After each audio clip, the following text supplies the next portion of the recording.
Sa tinguha mahatagan og kaharuhay ang pamilya ang uban, manimpalad manglangyaw sa ubang nasod bisan pa man og delikado. Sama na lang sa usa ka inahan nga kanhi OFW nga kinsa nakasinati usab og pagpangabuso dito siyang amo apan nagtinguha gihapon nga makabalik og panarbaho abroad. Aniya ang ako ang pinto ng Pilipino. Melanie Sumalino, gikan ko Kuwait. Finish contract. Then, bisan pa man sa akong mga bad experience dito, nitry lang gihapon ko pang-apply o balik. Tungod sa akong anak. Isa sa akong pinaka-bad experience dito is kanang maltreatment.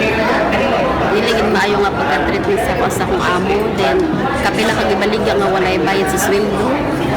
Walay pahuway. Then, ipasa-pasa kag mga balay bitaw nga dili gid unta na siya angay bitaw sa amo ang kanagirmahan na kontrata.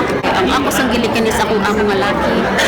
Hadto ko niya ba kay iya mong tingnan nga pangasawon or lagi siya something nga kanabitang digid maayong buhaton mga kung gikahadlukan nga mahitabo.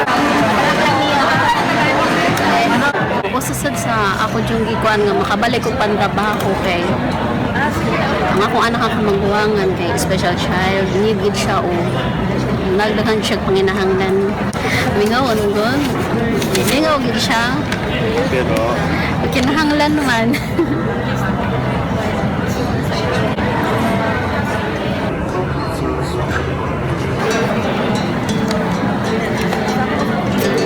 Medyo lisugod.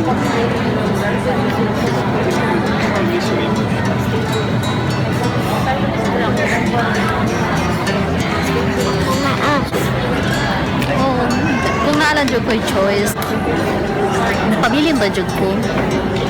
Ang among gusto nga na namin makita sa amo ang tinarbahuan sa sadang anak, kabalay, magpa-eskwela. Ang akong una-una naraga po sa akong mga anak. So kung pwede lang gani, siya lang unta.